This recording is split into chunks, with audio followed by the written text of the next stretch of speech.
In this video, we're going to continue our conversation about inequalities, and now we're going to learn about how to solve inequalities. To start, we have a warm-up that I'd like you to pause the video and try on your own. I think you can see all of A, B, and C here. Let me scroll down just a little bit. So go ahead and pause the video and see what you can come up with. All right, in this warm-up, Skylar competes in a high jump event at her school. She hopes to tie or break some records at the next meet. Write and solve an equation. Again, I'm not concerned about the answer. I'm concerned that you have the skill and the ability to write an equation. So write and solve an equation to find x, the number of meters, so that's what x is, the number of meters Skylar must add to her personal best to tie the district record. All right, so I'm looking at the screen here, and I see that her personal best is 1.48. And we're going to add some height to that, right? Find x, what she needs to add to her personal best to tie the district record. So she's starting at 1.48. She's going to add some amount, and we want that to equal 1.57. Now, obviously, there's a situation where we could probably do this without an equation, but that's the best way to learn how to write an equation when it's so simple that we can practice it without getting too bogged down. All right, so let's just double check what we have. This is our current best. We're going to add something, and we want it to equal the district record. So now, of course, we will solve this by subtracting 1.48. And I get x equals, let's see, 48 up to 57 is going to be, it looks like 0.09. So it looks like we have a 0.09 meters she needs to add, which is not very much, by the way. 0.09 meters is only a tiny little bit in centimeters, so less than a foot for sure. All right, so that's what she needs to tie. Now let's look at part B. Now write an inequality to represent the situation where Skylar breaks the district record. So again, starting with what she currently has as a personal best, we want to again add some height, and we want to break the district record. So that's going to be a very simple adjustment. I'm going to take what my current best is, I'm going to add some amount, and I want that to not equal the record. I want to break that thing. So I'm going to say greater than 0.09 because I want it to be more than. And so now part C says, and I'll just go ahead and do it right over here on part B. Now it says solve this. So I am going to attempt to solve it like I would. Oops. Not 0.09. I was carrying something over from the old problem, 1.57. That was silly. Okay, so now I'm going to subtract just like I did before. And this time, instead of it saying x equals 0.09, which would be tying, it says x has to be greater than 0.09 meters. And that hopefully makes perfect sense. If it's 0.09 to get there, then anything bigger than that will break the record. All right, so once again, writing an equation does not have to be hard. And we just need to make sure we think it through and check the logic of it when we're done. All right, so today's topic is going to be about solving inequalities. So let's go ahead and take a look at the first two here. And the question is do all the same techniques that we learned, and right now we're going to talk about adding and subtracting, all the ones we learned to solve equations, do they work exactly the same with inequalities? So I've given us a math problem here, 12 equals x minus 5. So let's solve that the way we know how to do. I'm going to get rid of this 5 on this side, which means I need to add it to the other side. So I get x equals 17. And it's worth having a little chat right now that regardless of where your variable is, in your equation. We really always should start by talking, and you'll notice I didn't say 17 equals x when I just answered this. I read it from x. I said x equals 17. So really it's best practice, though, even though it's on the right side, we're just going to switch both to the other side and get x equals 17. This would be the proper way, really, to write and say the answer. Always start by talking about the variable first, and we should go ahead and then just move it to the left side.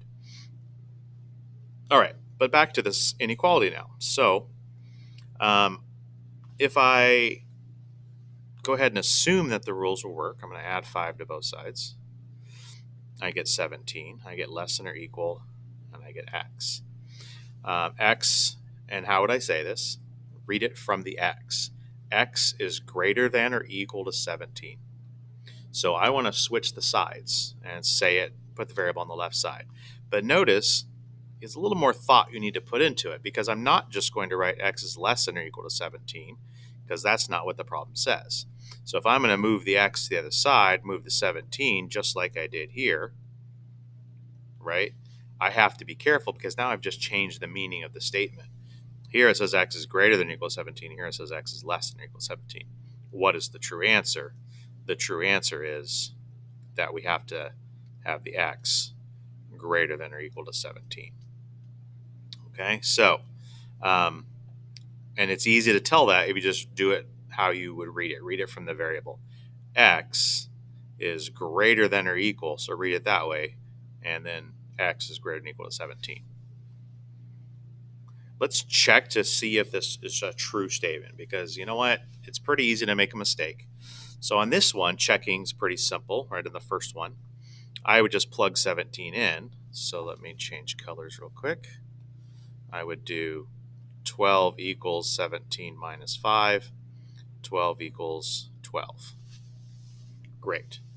Well, if I plug 17 in and do that as my only check on this one, then I get 12 is less than or equal to 17 minus 5.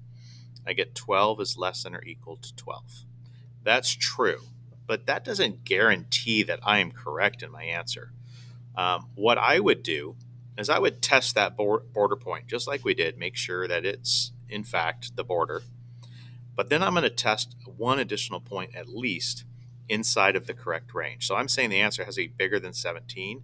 So I'm going to grab a number that's easy to do math with, bigger than 17. So I'm maybe going to check 20. So I'm going to check x equals 20, because that should be a solution. And so I get 12 is less than or equal to 20 minus 5. 12 is less than or equal to 15. That is true. So that gives me a good indication that not only is 17 correct as my border, because it got me exactly the 12s, but now I've tested something bigger like it says, and that worked as well. All right. So example 1, let's just practice a couple of those, literally 2. I would like you to solve, graph your solution, and then check your solution. So go ahead and pause the video and give that a try. All right, so to solve the equation, I'm going to add 4 to both sides. And I get p is less than 5. I'm going to draw it on a number line. I'm going to indicate where my 0 is. I'm going to come out here and indicate 5. P is less than 5, so I'm not including 5, something to pay attention to. And then I'm saying it's everything this direction.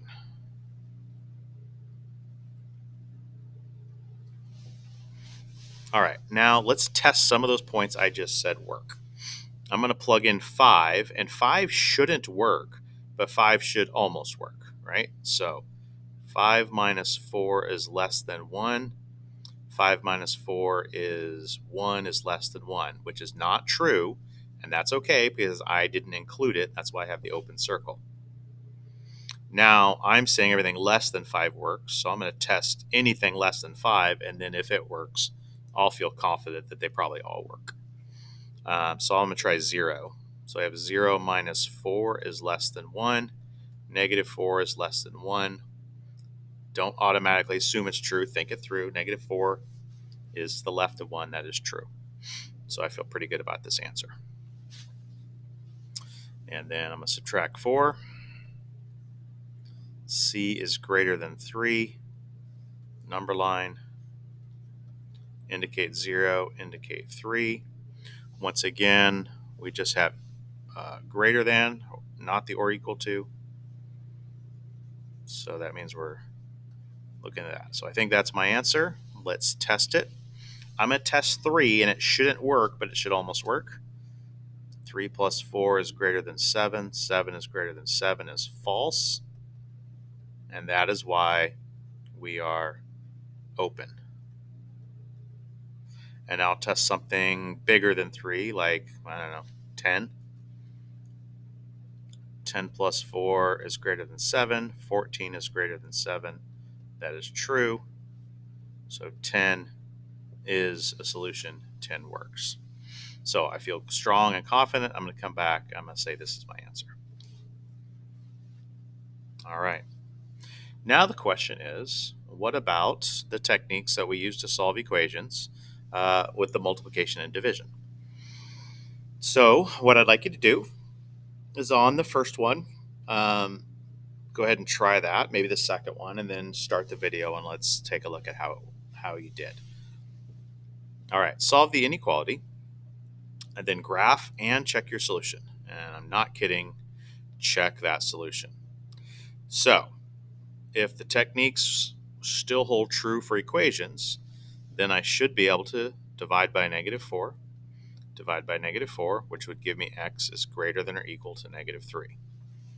So nice and simple. Let's graph it. Here's 0, -3 is over here. And now I'm telling you the answer is, not circle, I'm not open circle, dot, because -3 should be an answer, and everything bigger than -3 should be an answer. Okay, let's now test it. Let's test the -3 of it, and let's see if that works. So, -4 times -3 is greater than or equal to 12. That gives me 12 is greater than or equal to 12. That is true. And it's right on the border, right? Right on the border between what works and doesn't work. So I feel really good that this is my endpoint, and I know it's included. All right, but that is not proof that the answer is right. Let's now go ahead and grab another point in the range we think the answer is. Let's test 0. So I'm going to come over here, and I'm going to try -4 times 0 is greater than or equal to 12. I multiply, and I get 0 is greater than or equal to 12. That is false. That means something's wrong, and we need to figure out what it is. So let's see what could possibly be wrong. And I guess let's do this before we do too much exploration. If that doesn't work, so what I've said is obviously the 3 here, usually I can highlight by clicking, it's not working. So we tested the border, and the border seems correct, but it looks like we've shaded the wrong side. It looks like the answer should be x is maybe the other side of -3. So let's test it. So let's just try x equals, how about -5? So I have -4 times -5 is greater than or equal, it's greater than or equal to 12. Negative and negative makes positive, and I get 20 is greater than or equal to 12. That's a true statement, which tells me that I've actually shaded the wrong side. It kind of seems to indicate maybe I should have shaded that way instead.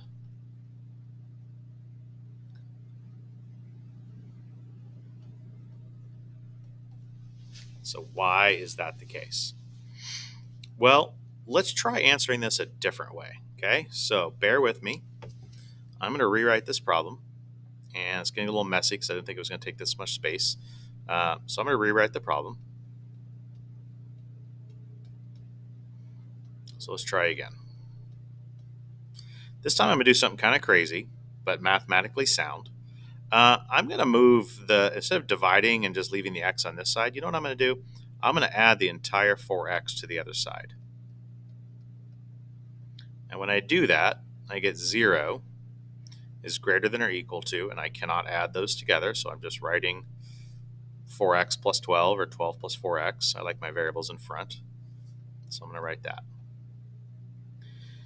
Okay, well, I've just violated one of my kind of planned rules, which is let's get our x's by itself, and I just moved it over with the number. But let's just now move the number back to the other side.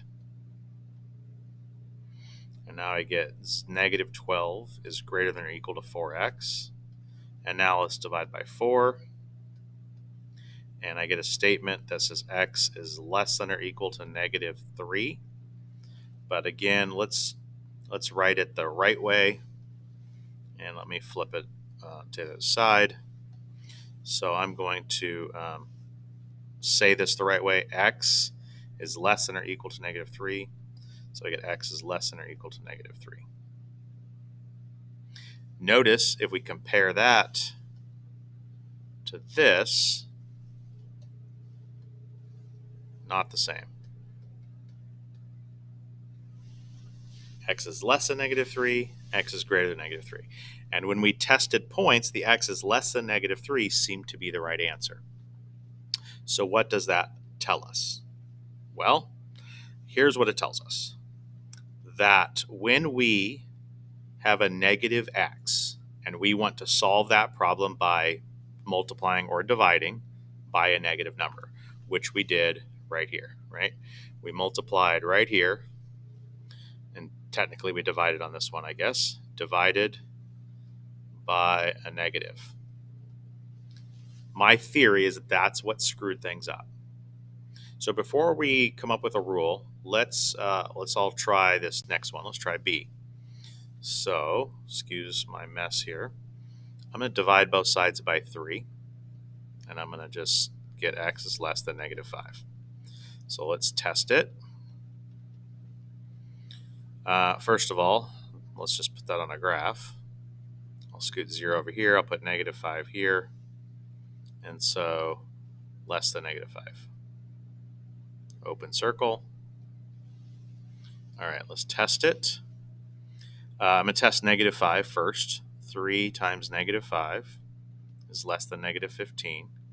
Negative 15 is less than negative 15, which is not true, but it is almost true, right? So what that does is it confirms to us that this is in fact the border, and we have the open circle. So now let's test something smaller than negative 5, which is what we think the answer is. So let's try negative 10.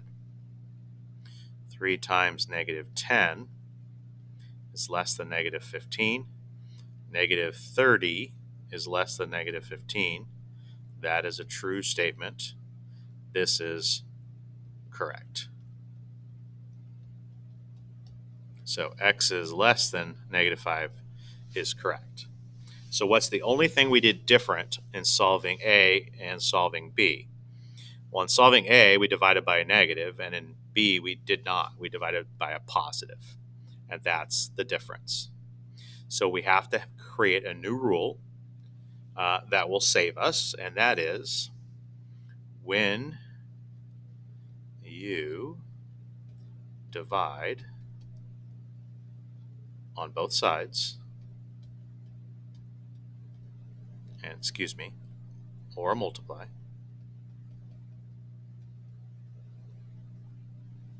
when you multiply or divide on both sides by a negative,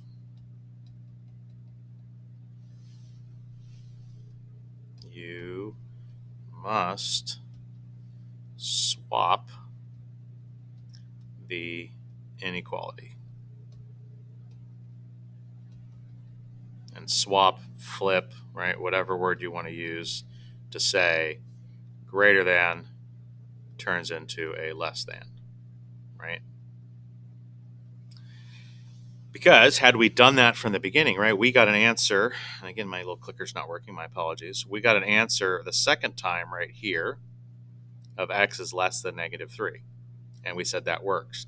Well, the only thing we would have had to do to fix it, if we come back to our original answer up here, is we would have just had to swap the inequality, flip it around, and we would have had the right answer.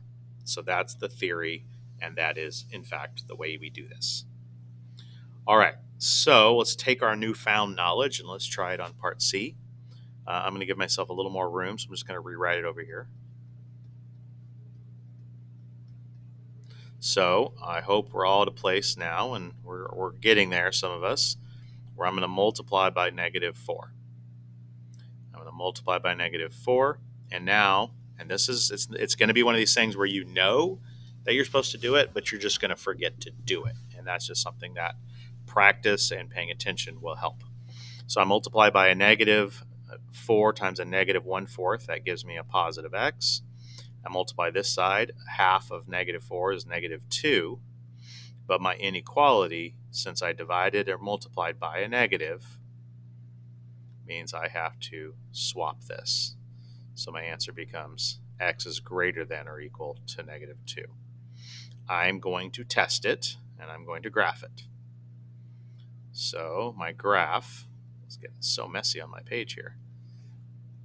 I come out to -2, and I'm going to test it. So -2 goes into the equation, and I get -1/4 times -2 is less than or equal to a half. Negative times a negative is a positive. 2 times a fourth reduces to 1/2. I get 1/2 is less than or equal to 1/2. Oh, I never finished graphing this. Greater than or equal to. And I got a true statement. Half is less than or equal to half. That is true. So now let's try something bigger than -2, like I suspect the answer to be. So I'm going to plug in 0. Should be in my right range. I shaded it. -1/4 times 0 is less than a half. -1/4 of 0 is 0. 0 is less than a half is a true statement. I'm feeling pretty good. I think this is my answer. All right. So that seemed to go pretty good. Let's do a couple of more very quickly. I'm going to multiply by -4 on this one. So I just don't like to squeeze it in, so I'm just going to rewrite it. So I'm going to multiply by -4. Negative times a negative cancels. I get x is less than, oops, almost made a mistake. I am dividing by a negative. So that means I have to swap my inequality. And I get x is greater than -48. I am assuming I am correct. I definitely feel good about the -48, but certainly easy to check it. -48 divided by -4 is a positive 12, where at 12 is less than 12 is a true statement. So the -48 does seem to work as the border, but it's not included because it didn't technically work, but it was the border. So I'm going to pick a number greater than -48, and again, I'll use 0. 0 divided by anything is 0. 0 is less than 12. That is true. Pick something else. 4. 4 divided by -4 is -1. -1 is less than 12. That is correct. Okay, so anything bigger than -48 seems to be working fine. Plug in 100. 100 divided by 4 is 25, but it's -25. -25 is less than 12. Everything is telling me that what I have is correct. So we are shading this direction, and this is the correct answer. But if we're not dividing by a negative, in this case we're dividing by 2. We're not dividing by the -14. We're dividing by 2. We don't care about that -14 in terms of switching the inequality. We'd leave it alone. No switch. Right? Straight down because it wasn't divided by a negative. Easy to test. We can pretty much mentally test like I did last time. Here's 0. Here's -7. I'm saying the answer should be including, and then everything this way. So let's test -7. Negative 14 is greater than or equal to negative 14. That is true. I'll pick 0 again because it's available to me. And I get 0 is greater than negative 14 when I plug it in, and that is true. So everything seems good. Last problem, I'm just going to multiply. See, this is why I don't like doing it, right? It just gets too ugly right here. So I'm just going to rewrite it. And I'm going to multiply by 5/3. Some of us are going into autopilot mode and assuming that whatever they're trying is working, but you actually should stop and check that what you're doing makes sense.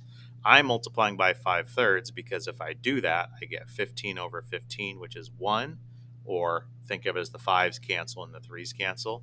Either way, I get x. Some of you are just sort of randomly throwing numbers out because you've seen me do something similar to it in class, but you're not really doing the math of it to see that it works. For example, I've seen a bunch of people just say, oh, I'm going to multiply by 3/5 on both sides. Okay, great, but did that do our job? No, that turned into 9/25 x. That didn't make it go away, it made it worse. Actually, do the math that you say you're doing, and then you will actually do pretty well. 6 times 5 is 30, and 30 divided by 3 is 10. So I think it's less than 10. So on a number line, less than 10, not including, so it should be open. And this way. This one might be too hard to do on our head. Maybe not. I'm going to plug in 10. I get 30 over 5, which is 6. 6 is less than 6 is false. That is why it's an open circle. 0 supposedly works. Plug in 0. 0 is less than 6. That is true. We got the right answer. All right. We're not going to have an assignment today because this lesson probably is going to go long. So I'm just going to ask you to practice these questions in class, and then we'll do more practice and assignments the next day. So if you want to go ahead and give these a try, go ahead and pause the video, and I'll run through the solutions very quickly. I probably won't check these, but again, if you at all are questioning whether you did something right, checking your answer is a habit you should form. I'm not going to in this case just for time because this video is getting long. So I'm going to add 6. 3x is less than or equal to 15. I'm going to divide by 3. I'm not dividing by a negative, so I get x is less than or equal to 5. Feel good about that. On a number line, here's 0, here's 5, including, and then shaded. Test it, see if it works. I'm going to keep going. Some of us are making some bad decisions here, and some of you are trying to deal with that 3/2 first. We did everything else right. Nothing else you don't make a mistake on, but suddenly when there's a fraction, we shut down. We always start with the adding and subtracting. That does not change. So I get negative 2/3 x is less than 8. I'm clocking that negative from the beginning so that I will pay attention to it at this stage right here. I multiply by the reciprocal, and I get x, swap it, greater than negative 12. Number line, 0, negative 12, open, shade. In this one, I'm going to probably distribute first. There are other ways, but I'm going to stick to that. Negative 3 times 2 and negative 3 times 2. I'm going to add 6.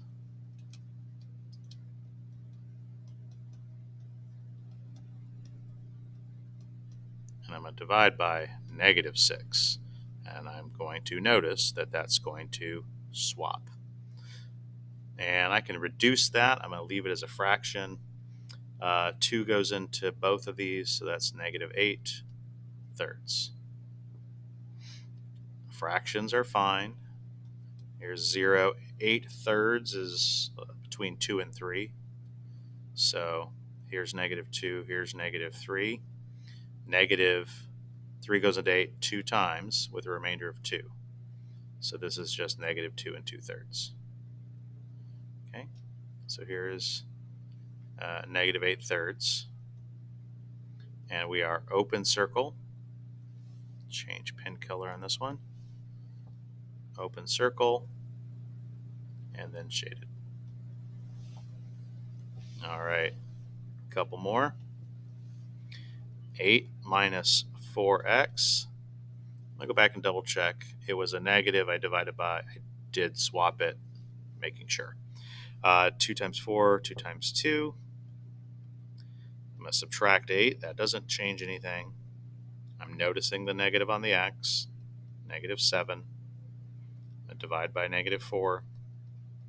So that did change, less than 7/4 or 1 3/4.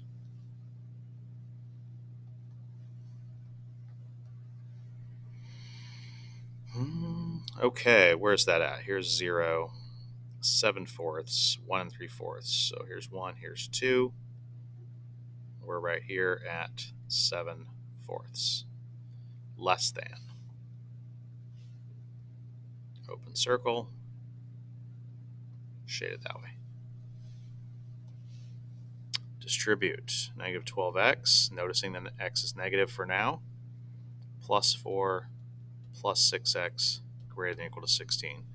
I'm going to combine like terms and get negative 6x plus 4 greater than or equal to 16. Subtract 4. I really hope this is starting to get to autopilot for you. Divide by negative 6. Radar goes off. Look out, look out. Swap it. Negative 2. Checking my math on that. I did remember to flip it. I divided by a negative. Positive, negative is negative. I should be good. Definitely one you might want to check. Here's 0. Here's negative 2. I'm including it and everything less. I don't like my x's on the right. I don't like my x's negative. Either way, I've got to think about stuff at the end. I'm gonna move the negative 2x. So I get negative 5 is greater than 4x minus 5. I'm going to add 5 to both sides. And don't freak out here. I have 0, which is a number, just like any other number, is greater than 4x. I'm going to divide by 4, and I get x is less than 0. 0 is greater than x. But we're going to rewrite that, and we're going to make sure we pay attention. X is less than, right? X is less than 0. Definitely a one we might want to go ahead and check on this one. So I think 0 is the border and everything less. So if I jump up there and check it, we're going to find out we did it right. But again, I would encourage you to check it. All right, 2 more. And I know you're probably like, we get it, Mr. Moeller, but these might be a little different. Negative 6x plus 30 greater than negative 6x plus 9. Hey, that's weird. But let's not give up on this one. Let's keep going. I'm going to add this 6x to cancel out over here, which means I'm going to add 6x over here. Some of us are making things up here. We're leaving x's. We're leaving all kinds of stuff. If you do a negative 6x and get rid of all of your 6x's, then they are gone. It's 0 x's or just 0. So I'm left with 9. And over here, same thing. My x's are all gone, which is weird, and I'm left with 30 is greater than 9. Is 30 greater than 9? Yes. That means this is a true statement, which tells me what? All real numbers will work. Every number that exists you can plug in and it will work, because as you can see that the variables fell out of the problem, which tells us the problem is not dependent on the variables, because whatever you do, they're going to cancel out. And we're always left with 30 is bigger than 9, which is true. Everything works. Let's try this next one. 4x minus 6 is less than 4x minus 6. So in equation world, right, if that was an equal sign, hey, they're exactly the same. That means it's a true statement. But in this case, let's finish the problem and see what happens. I'm going to move this 4x out of here, which just so happens to cancel out both of them. So I get negative 6 is less than negative 6. So if I add a 6 to both sides, I get 0 is less than 0. Is 0 less than 0? No, this is false. It was false here. Frankly, it was false here. And turns out this was false all the way at the beginning. So what I'm saying to you is interpret your results. Don't just try to remember what some random math dude tells you. Think about what it is on the paper in front of you and make it make sense. What this is telling me is no matter what I do, it's going to come down to the left side and the right side being equal. But in this case, since I want to know when is the left side less than the right side, and they're always going to be the same, there's no way to make this a true statement. So this has no solution. Now, oh, that's weird. Had I had the question said less than or equal instead, then I would have had this, and that would be a true statement. And then that would be all real numbers. But that's not what our problem said. It didn't have the or equal. Okay, so interpret your answer. Don't just go by what you try to remember one guy said in one class period that one time. Okay, that's it. Hopefully this is all making sense and is making strong connections to what you already know.